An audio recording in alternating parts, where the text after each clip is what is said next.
बाबा रामदेव उन ज्वलनशील आत्माओं के मुंह पर तमाचा है जो बाबा, संत, भगवा आदि को सिर्फ कुटिया की सीमाओं में भजन करते देखना चाहते हैं। आईएमए एक प्राइवेट एसोसिएशन है, कोई स्टैट्यूटरी बॉडी नहीं है, लेकिन चूंकि डॉक्टर्स संगठित हैं तो बहुत आसान है बाबा को निशाना बनाना। मामला हाई कोर्ट तक पहुंच चुका है।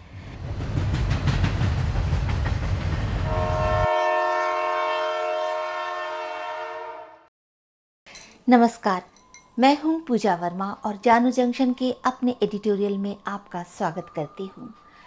विवाद आज भारतीय मीडिया की खुराक बन चुका है। मैं आज बात करने वाली हूं हाल के सबसे गर्मागर्म विवाद आयुर्वेद बनाम एलोपैथी पर। लेकिन सबसे पहले मैं स्पष्ट कर देना चाहती हूं कि हम चिकित्सा की किसी भी पद्धति और चिकित्सक का सम्मान करते हैं और हमारा मकसद किसी को नीचा दिखाना या उसका अनादर करना बिल्कुल नहीं है। ऐसा बताना इसलिए ज़रूरी हो जाता है क्योंकि सोशल मीडिया पर अति उत्साही अल्पज्ञानी लोगों की कमी नहीं, जो मुद्दा और नीयत इन दोनों को समझे बिना अनर्गल प्रलाप करने का शौक रखते हैं। आश्चर्य की बात तो ये है कि हमारी तरह बाबा रामदेव ने भी कई बार मीडिया चैनल्स के माध्यम से यही बात कही है कि वह और सभी चिकित्सा पद्धति और उसके डॉक्टर्स का सम्मान करते हैं, लेकिन उस पर ध्यान नहीं दिया जाता। मैंने पहले ही बोला आपको कि ये बयान मैंने खुद का नहीं दिया, एक व्हाट्सएप मैसेज पढ़ रहा था, मैंने बयान वापस भी ले लिया, खेद भी व्यक्त कर दिया है। और मैं पुनः इस बात को दोहराना चाहता हूँ, इस कोरोना की वैश्विक महामारी में जिन्होंने अपने प्राणों की आहुति देकर के दूसरों की जान बचाई, उन डॉक्टर, उन नर्सेज, उन सफाई कर्मचारी, उन ऑक्सीजन भेजने वाले उन गाड़ियों के ड्राइवर्स, उन सारे हेल्थ वर्कर्स के प्रति मैं नमन और कृतज्ञता पूर्वक प्रणाम निवेदन करता हूँ। बाबा रामदेव के जिस बयान को लेकर आईएमए को आपत्ति है, हमें उस आपत्ति पर भी कोई आपत्ति नहीं है। मैं तो सिर्फ आईना लेकर बैठी हूँ। इतना ध्यान दिलाना चाहती हूँ कि एक बार किसी ने आपकी और आपकी विद्या की शान में गुस्ताखी कर दी तो मसला हाई कोर्ट तक चला गया। बाहों पर काली पट्टियां बंध गईं और टीवी पर डॉक्टरों का उबाल बरसने लगा। क्या इस बात पर किसी पत्रकार, किसी चिकित्सक ने बोलने की जहमत उठाई कि आज तक कितनी दफा किस किस तरह से भारत की सनातनी और वैज्ञानिक चिकित्सा विद्या आयुर्वेद का आपने अनादर किया है? मैं जानना चाहती हूँ कि क्या मेडिकल की पढ़ाई में हिडन एजेंडा के तहत आयुर्वेद, होम्योपैथ, नेचुरोपैथी आदि को व्यर्थ सिद्ध कर उसे वर्जित और अलोकप्रिय बनाया जाए, ये सिखाया जाता है? ऐसा मैं इसलिए पूछ रही हूँ क्योंकि अपने व्यक्तिगत पारिवारिक अनुभव के आधार पर ये बताना चाहती हूँ कि ये मालूम होने पर कि मरीज कब्ज की कोई आयुर्वेदिक दवा ले रहा है तो डॉक्टर ने अपने प्रिस्क्रिप्शन पर ये लिख दिया क्योंकि मरीज एक आयुर्वेदिक दवा का सेवन करता है, इसलिए मैं इनकी कोई जिम्मेदारी नहीं लेता। आप में से भी किसी के साथ ये अनुभव हुआ हो तो कमेंट करके ज़रूर बताइएगा। ऐसे में पूछना तो बनता है ना, डॉक्टर साहब, क्या अपनी वाली पैथी की बदौलत मरीज को जिंदा रखने की गारंटी लिख कर देंगे? कई बार तो डॉक्टर कुछ बीमारियों की वजह में लिख देते हैं कि मरीज ने होम्योपैथी की दवा खाई इसलिए इनकी किडनी डैमेज हो गई। अब बेचारे डरे समय मरीज के परेशान परिवार के पास इतना समय, पैसा और इतनी हिम्मत कहाँ होती है कि इसके लिए सवाल भी पूछे। हमारे लिए तो ऊपर ईश्वर, नीचे डॉक्टर। एलोपैथी प्रैक्टिशनर भारतीय चिकित्सा विद्याओं को हीन बताने और उस पर अविश्वास फैलाने का काम हमेशा से करते आ रहे हैं। जब बाबा रामदेव सबसे पहले कोरोना की दवा कहकर कोरोनिल लाए थे तो पूरे देश में हंगामा खड़ा कर उसे अमान्य कर दिया और उस पर अविश्वास फैलाया गया कि ये सिर्फ इम्यूनिटी वर्धक दवा है और पतंजलि से उसे कोरोना की दवा कहने का हक भी छीन लिया गया। इम्यूनिटी वर्धक बिल्कुल सही है।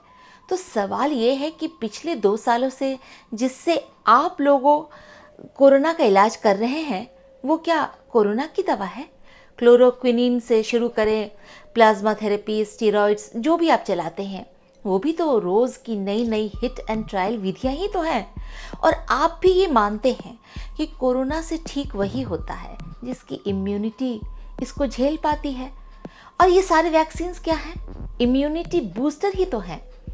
बाबा ने यही कह दिया था ना कि लोग दवा खा खा कर मर रहे हैं। बाबा को नहीं कहना चाहिए था, ये गलत है, क्योंकि बाबा बड़ी शख्सियत है। उनके मुख से निकली बात को मीडिया लपक लेती है और सब लोग प्रतिक्रिया भी देने लगते हैं। वरना आम लोग तो हमेशा से ऐसी बातें गली नुक्कड़ पर खड़े खड़े, ड्राइंग रूम में बैठे अक्सर करते रहते हैं। कोई नई बात नहीं। आपत्ति आप कर सकते हैं, लेकिन बाबा ने इसके साथ 25 सवाल भी तो पूछे थे। अभी तक एक उत्तर नहीं आया, क्योंकि आने वाले शायद 25-50 सालों तक भी एलोपैथ उसका उत्तर न दे पाए, क्योंकि इनके पास बीमारियों का कंट्रोल तो है। योग, आयुर्वेद, नेचुरोपैथी की तरह इनके पास क्योर नहीं है। तो आपस में सहयोग करके आगे बढ़ना चाहिए ना। आयुर्वेद को हमेशा नीचा क्यों दिखाया जाता है कि फलां रोग का एलोपैथी में क्या इलाज है, बताइए। उनका जवाब भी दे देते। जवाब के साथ आप भी 25 सवाल पूछ लेते। आखिर आप दोनों कर्म भाई हैं, एक ही प्रोफेशन से जुड़े हैं। लेकिन आपको कोर्ट जाना सही लगा, जवाब देना नहीं। क्योंकि ये सच्चाई है कि मेडिकल साइंस ने कितनी भी प्रगति कर ली हो, किंतु आज भी अधिकांश बीमारियों का कोई क्योर है ही नहीं। सिर्फ उन्हें सबड्यूड करने की तकनीक मिली है। अगर आप रोज़ाना तब तक दवा खाने का हौसला रखते हैं जब तक मर नहीं जाते। मैं नहीं कह रही, क्या एलोपैथी खुद नहीं बताता कि हर दवा का एक साइड इफ़ेक्ट है और एक बीमारी की दवा दूसरी बीमारी को जन्म देती है? मेडिसिन्स के साथ जो बुकलेट मिलता है उस पर सब लिखा होता है, हम पढ़ते नहीं हैं। और क्या आप खुद नहीं कहते कि ज़्यादा दिन ऑक्सीजन पर रहने की वजह से ब्लैक फंगस की बीमारी से मौतें हो रही हैं? तो नफरत और नाकामी सिर्फ आयुर्वेद के हिस्से में क्यों? 200 सालों तक ब्रिटिश सरकार ने योग, नेचुरोपैथी, आयुर्वेद जैसी सक्षम भारतीय उपचार विद्या को कुचलने की कोशिश की। तो ये समझ में आता है, क्योंकि उन्हें अपनी दवाइयों के लिए बाजार खड़ा करना था। लेकिन आज़ादी के बाद 70 वर्षों तक भारत की सनातनी वैदिक चिकित्सा विद्या के संरक्षण एवं संवर्धन के प्रयास क्यों नहीं किए गए? ये सवाल तो पूछ सकते हैं ना। क्या इसलिए क्योंकि इसे हिंदू से जोड़कर देखा गया? क्योंकि ऐसा करने से कांग्रेसी सरकार के सेकुलरवाद पर चोट लगती थी? भला हो गुरुकुल कांगड़ी, डाबर, वैद्यनाथ आदि जैसे संस्थानों और उन वैद्य राजों का, जिन्होंने विपरीत परिस्थितियों में भी इस विद्या को सहेज कर रखा। लेकिन उस काल में भी हर घर में आयुर्वेद सिर्फ दादाजी की जड़ी बूटी बनकर ही रह गया। युवाओं में इसका चलन न था। उसके बाद जब बाबा रामदेव का पदार्पण हुआ तो उन्होंने भारतीय योग, आश्रम, गुरुकुल और आयुर्वेद जैसी प्राचीन प्रणाली और विद्याओं को लोगों की कुंठित और संकुचित सोच से निकालकर जन जन में, देश में, विदेश में हर जगह लोकप्रिय बनाया और इसके गौरव को ससम्मान स्थापित किया। योग और आयुर्वेद के उत्थान के लिए आश्रम, गुरुकुल, अस्पताल, विश्वविद्यालय और अनुसंधान केंद्र बनाए। आयुर्वेद आधारित उद्योग लगाए और उन उद्योगों को चलाने के लिए आयुर्वेदिक कृषि को उन्नत किया। ये एक क्रांति थी और इसीलिए बाबा रामदेव एक युग पुरुष हैं। कई लोग कहते फिरते हैं, काहे का बाबा, वो तो उद्योगपति है। रामदेव बाबा कोई संत महंत नहीं है, वो एक कमर्शियल और बिजनेसमैन है। यहाँ आज मेरी इच्छा हो रही है कि उनको जवाब दूं। नंबर 1, वो बाबा इसलिए हैं क्योंकि उन्होंने पारिवारिक और भौतिक जीवन का त्याग कर संयमित जीवन को चुना है। वो सिर्फ उबली सब्जियां, फल और दूध ग्रहण करते हैं, शरीर पर एक ही रंग के 2 वस्त्र धारण करते हैं और भूमि पर शैया पर ही सोते हैं, भगवत भजन करते हैं। दूसरा, पतंजलि का संस्थापक होने के बावजूद कंपनी में उनका कोई शेयर नहीं है, ना कोई वेतन लेते हैं। वो कंपनी के ब्रांड एम्बेसडर हैं, इसलिए प्रचार या विज्ञापन भी खुद करते हैं, किसी हीरो हीरोइन पर होने वाले खर्च को बचाते हैं। तीसरा, उनके सहयोगी आचार्य बालकृष्ण, जो एक आयुर्वेदिक चिकित्सक और पतंजलि के एमडी हैं, सालाना 1 रुपया वेतन लेते हैं। पतंजलि का मुनाफा स्टाफ, इंफ्रास्ट्रक्चर, विस्तार, अनुसंधान और परमार्थ के काम पर खर्च होता है और सबसे मुख्य बात यह है कि यदि वे कंपनी के लाभार्थी भी होते तो कुछ अनुचित या अनैतिक नहीं होता। उद्योगपतियों से नफरत करने की इस वामपंथ सिंचित आदत से जनता को मुक्त होना चाहिए। उद्योगपतियों से ही किसी देश की अर्थव्यवस्था चलती है। ये उद्योगपति हैं जिनके योगदान से ज़रूरतमंदों के लिए सैकड़ों कल्याणकारी योजनाएं चलती हैं। बाबा रामदेव उन ज्वलनशील आत्माओं के मुंह पर तमाचा है जो बाबा, संत, भगवा आदि को सिर्फ कुटिया की सीमाओं में भजन करते देखना चाहते हैं। महान चिकित्सक चरक, सुश्रुत, पतंजलि, अश्विनी कुमार ये सब ऋषि ही थे।